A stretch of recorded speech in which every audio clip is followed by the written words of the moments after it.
आज हम पढ़ेंगे मैटर इन आवर सराउंडिंग्स का पार्ट 4। आज हम सीखेंगे कि क्या मैटर अपने स्टेट्स को चेंज करते हैं, यानी कि solid to liquid and liquid to gas, क्या ऐसा कन्वर्शन होता है। तो सबसे पहले हम देखेंगे कि अगर हम टेम्परेचर चेंज करते हैं तो मैटर के स्टेट्स में क्या इफेक्ट आता है। इसके लिए हम एक एक्सपेरिमेंट करेंगे जिसमें हम बर्नर या कैंडल भी ले सकते हैं। उसके ऊपर एक स्टैंड रख के हम बीकर में आइस लेंगे और एक दूसरे स्टैंड की हेल्प से उस बीकर में हम थर्मामीटर लगा देंगे सो दैट कि हम उसका टेम्परेचर देख सकें। जैसे ही हम कैंडल जला दें या बीकर जला दें तो हम देखते हैं कि सॉलिड यानी कि जो आइस है वो मेल्ट होना स्टार्ट होता है। मेल्ट होके वो लिक्विड में जाता है और कुछ देर के बाद वो बॉयल होके वेपर में कन्वर्ट होता है। तो हमें स्टार्टिंग से ही एक घड़ी लेके रखनी है जिससे हम वो टेम्परेचर को देखेंगे जब सॉलिड यानी कि आइस कब पिघलना स्टार्ट करती है और लिक्विड यानी कि पानी कब बॉयल होना स्टार्ट करती है। हमें उस टेम्परेचर को नोट करना है।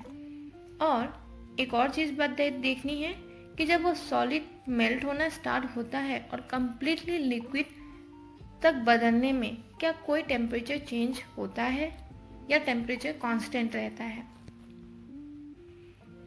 तो एक्चुअली जब सॉलिड से लिक्विड या लिक्विड से गैस होता है तो वो कैसे कन्वर्ट होते हैं। तो जब वो सॉलिड में रहता है तो उसके पार्टिकल्स क्या हैं, एक दूसरे के साथ फुल्ली अटैच्ड हैं।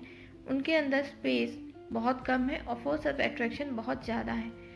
जैसे ही हम उसे टेम्परेचर देते हैं तो सॉलिड के पार्टिकल्स क्या है वो अपने ही पोजीशन पे वाइब्रेट होना स्टार्ट करते हैं और अपने ही पोजीशन पे वाइब्रेट होने से उसके फोर्स ऑफ अट्रैक्शन बॉन्ड जो है वो थोड़ा थोड़ा लूज होना भी स्टार्ट होता है। प्लस हम कंटिन्यूअसली उसको टेम्परेचर देते जा रहे हैं यानी कि वाइब्रेशन भी कंटिन्यूअसली होते जा रहा है। तो धीरे धीरे उसका फोर्स ऑफ अट्रैक्शन लूज हो रहा है और स्पेस जो है वो भी पार्टिकल्स के बीच में जो स्पेस है वो भी इंक्रीज होते जा रही। तो दैट मीन्स वो अपना स्टेट चेंज कर रहा है, सॉलिड टू लिक्विड में आ रहा है। यहाँ आप देखिए पहले वाले में टेम्परेचर कम है सो पार्टिकल्स थोड़ा थोड़ा अपने पोजीशन में वाइब्रेट होना स्टार्ट कर रहे हैं। जैसे हम टेम्परेचर बढ़ाते जाते हैं पार्टिकल की वाइब्रेशन भी बढ़ती जाती है, उनके फोर्स ऑफ अट्रैक्शन भी कम हो रहे हैं, स्पेस ज़्यादा हो रहा है। तो दैट मीन्स वो एक स्टेट से दूसरे स्टेट में जा रहे हैं यानी कि solid to liquid and liquid to gas. इस पिक्चर में हम समझ सकते हैं कि जब टेम्परेचर कम है तो सॉलिड के पार्टिकल्स एक ही जगह फुल्ली पैक्ड है। जैसे टेम्परेचर बढ़ रहा है तो वो पार्टिकल्स फैल रहे हैं यानी कि लिक्विड भी जा रहे हैं और टेम्परेचर सबसे ज़्यादा होने पे वो फुल्ली गैस में कन्वर्ट हो रहे हैं। तो यहाँ से हम ये नोट करते हैं कि जैसे हम टेम्परेचर इंक्रीज करते हैं तो सॉलिड टू लिक्विड होता है और टेम्परेचर इंक्रीज करेंगे तो लिक्विड टू गैस में बदलेगा। अब है मेल्टिंग पॉइंट क्या है। तो मेल्टिंग पॉइंट वो टेम्परेचर है जिसमें सॉलिड लिक्विड में कन्वर्ट होना स्टार्ट होता है यानी कि सॉलिड मेल्ट होना स्टार्ट होता है। उस टेम्परेचर को हम मेल्टिंग पॉइंट कहते हैं। सिमिलरली बॉइलिंग पॉइंट क्या है। तो वो टेम्परेचर जहाँ पर लिक्विड बॉयल होना स्टार्ट होता है और गैसियस स्टेट में कन्वर्ट होता है तो उस टेम्परेचर को हम बॉइलिंग पॉइंट कहते हैं। अब लेटेंट हीट क्या है। अगर आपने ऑब्जर्व किया है तो आप देखे होंगे कि जैसे सॉलिड मेल्ट होना स्टार्ट होता है और कम्प्लीटली लिक्विड जब हो जाता है उस दौरान हम उसे कंटिन्यूअस टेम्परेचर दे रहे हैं, लेकिन थर्मामीटर में टेम्परेचर हमें कांस्टेंट दिखाई दे रहा है। जब थर्मामीटर में टेम्परेचर कांस्टेंट दिखाई दे रहा है और हम उसके कंटिन्यूअसली टेम्परेचर दे भी रहे हैं तो जो हम सप्लाई टेम्परेचर कर रहे हैं वो सप्लाई टेम्परेचर कहाँ जा रहा है, तो उस सप्लाई टेम्परेचर को ही बोलते हैं लेटेंट हीट। यानी कि लेटेंट हीट वो टेम्परेचर या वो हीट है जो कि सॉलिड टू लिक्विड कन्वर्ट होने में यूज होता है बट उसके टेम्परेचर को कांस्टेंट रखते हुए। जब सॉलिड टू लिक्विड में हम जो लेटेंट हीट देते हैं उसे कहते हैं latent heat of fusion. Liquid to gases में जो यूज करते हैं उसे कहते हैं लेटेंट हीट ऑफ वेपोराइजेशन। अब लेटेंट हीट के दौरान पार्टिकल्स का नेचर कैसा रहता है। तो जैसे कि आप देखिए फर्स्ट फिगर में सॉलिड जिसके पार्टिकल फुल्ली बहुत अरेंज हैं और लिक्विड जिसके पार्टिकल उतने अरेंज नहीं है और उसमें स्पेस है, फोर्स ऑफ अट्रैक्शन थोड़ा कम है सॉलिड के कंपेयर में, तो जो सेकेंड फिगर है, सेकेंड फिगर में हम देखें तो उसमें थोड़ा नेचर सॉलिड का है एंड थोड़ा नेचर लिक्विड का है। यानी कि लेटेंट हीट पीरियड के टाइम में पार्टिकल्स के nature both of the state का होता है, सॉलिड का भी होगा एंड लिक्विड का भी होगा। सिमिलरली लिक्विड टू गैस, तो लिक्विड टू गैस के टाइम पे पार्टिकल्स के नेचर कुछ लिक्विड के होंगे और कुछ गैस के होंगे, यानी कि वो इंटरमीडिएट स्टेट का काम करता है। उनके अंदर दोनों अपर एंड लोअर दोनों स्टेट के कैरेक्टरिस्टिक्स होते हैं। अगर आपको मेरे वीडियो में कुछ भी डाउट है तो आप प्लीज़ मुझे कमेंट बॉक्स में बताएं। वीडियो अच्छा लगा है तो इसे शेयर करें, चैनल को सब्सक्राइब करें और इस वीडियो को लाइक करें।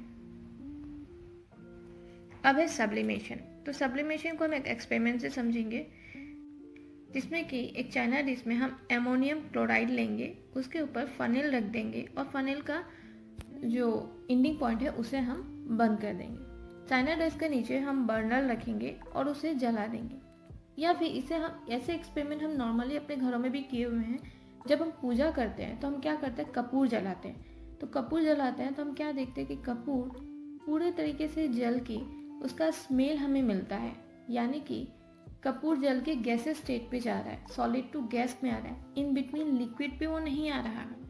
तो इसका मतलब सब्लिमेशन वो प्रोसेस है जिसमें कोई भी सॉलिड मटेरियल सॉलिड स्टेट से डायरेक्टली गैसेस स्टेट में जाता है, वो लिक्विड स्टेट में आता ही नहीं है। उस प्रोसेस को हम सब्लिमेशन कहते हैं। फॉर एग्जांपल नेपथोलिन बॉल्स जो हम अपने कपड़ों में या अलमारियों में रखते हैं, तो वो क्या होता है कि हम उसे सॉलिड फॉर्म में रखते हैं, बट कुछ दिनों के बाद अगर हम देखें तो वो वहाँ से गायब है, वो नहीं रहता और अलमारी से हमें नेपथोलिन बॉल्स की ही स्मेल मिलती है। तो यानी कि वो सॉलिड स्टेट से डायरेक्टली गैसियस स्टेट में जा रहा है, या फिर कपूर। अब है टेम्परेचर कन्वर्शन का फॉर्मूला। तो इसमें 3 यूनिट्स आते हैं जो टेम्परेचर की, सेल्सियस, केल्विन या फ़ारेनहाइट। तो ये चारों फॉर्मूला उसी के हैं। अगर हमें सेल्सियस टू केल्विन में जाना है तो K इज इक्वल टू, यानी कि kelvin is equal to Celsius plus 273। अगर उसका ऑपोजिट करें तो Celsius is equal to kelvin minus 273, और ये सेल्सियस और फ़ारेनहाइट का फॉर्मूला है। बट कभी कभी इन सभी फॉर्मूला से हम कंफ्यूज होते हैं, तो मैं आपको सजेस्ट करूंगी कि आप इस फॉर्मूला पे जाएं, जहाँ से एक ही फॉर्मूला में आप तीनों रिलेशन को इजीली याद रख सकते हैं।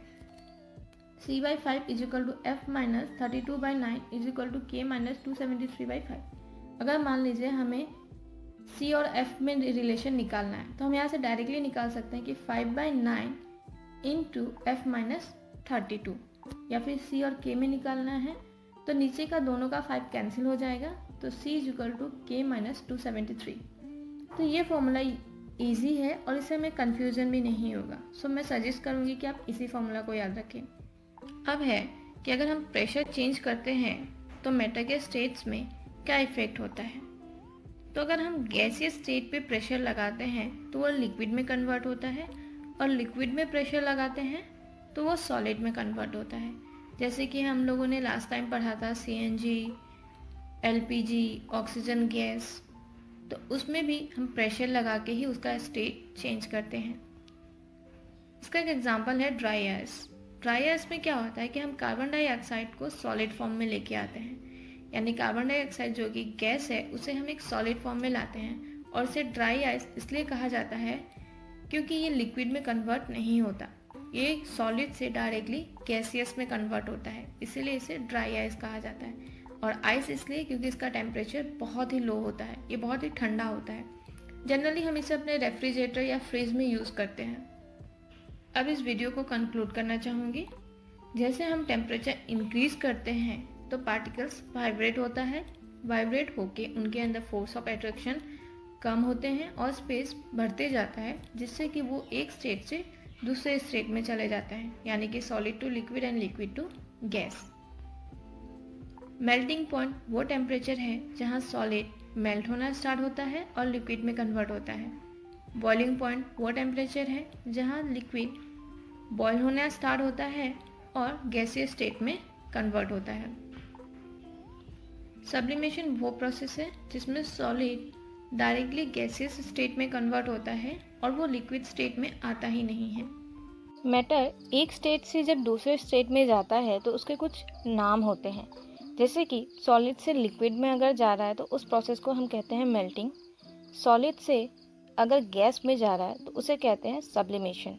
लिक्विड से गैस में जा रहा है तो बॉइलिंग, और गैस से सॉलिड में आ रहा है तो डिपोजिशन। गैस से लिक्विड में जा रहा है तो कंडेंसेशन, एंड लिक्विड से सॉलिड में आ रहा है तो फ्रीजिंग। अभी एक स्टेट से दूसरे स्टेट में जाने पे हमें टेम्परेचर या प्रेशर चेंज करना पड़ता है। तो अगर सॉलिड में हम टेम्परेचर दे रहे हैं तो लिक्विड होगा, लिक्विड में टेम्परेचर ऐड कर रहे हैं तो गैसियस होगा, और रिवर्स में यानी कि अगर हम टेम्परेचर डिक्रीज कर रहे हैं तो गैस से लिक्विड एंड लिक्विड से सॉलिड। फॉर प्रेशर, अगर हम प्रेशर ऐड कर रहे हैं यानी प्रेशर इंक्रीज कर रहे हैं तो गैस से लिक्विड एंड लिक्विड से सॉलिड। अगर प्रेशर डिक्रीज कर रहे हैं तो सॉलिड से लिक्विड एंड लिक्विड से गैस। अब लेटेंट हीट। लेटेंट हीट वो हीट है जो सॉलिड से लिक्विड या लिक्विड से गैसियस स्टेट में जाने में हेल्प करता है, लेकिन उसके टेम्परेचर को कांस्टेंट रखते हुए। सॉलिड स्टेट से लिक्विड स्टेट में जाने में जो लेटेंट हीट यूज़ होता है उसे कहते हैं latent heat of fusion. Liquid से वेपर यानी कि गैस स्टेट में जाने में latent heat of vaporisation, and liquid to gaseous state जाने में latent heat of sublimation. Temperature conversion के लिए ऊपर के 4 फार्मूलाज हैं, बट मैं आपको सजेस्ट करूँगी कि आप नीचे वाले जो बॉक्स में फार्मूला है उसी बॉक्स को फॉलो करें। Divided by 5 is equal to f minus 32 divided by 9 is equal to k minus 273 divided by 5। और ये फॉर्मूला से हम कोई भी टेम्परेचर या रिलेशन हमें पूछा जाए हम इजीली कर सकते हैं। Dry ice. ड्राई आइस क्या है? Dry ice solid form of carbon dioxide है। इसे आइस इसलिए कहते हैं क्योंकि इसका टेम्परेचर बहुत कम होता है, ये ठंडा है। और ड्राई इसलिए कहते हैं क्योंकि ये सॉलिड से डायरेक्टली गैसियस स्टेट में जाता है, ये लिक्विड में नहीं आता है। Thank you.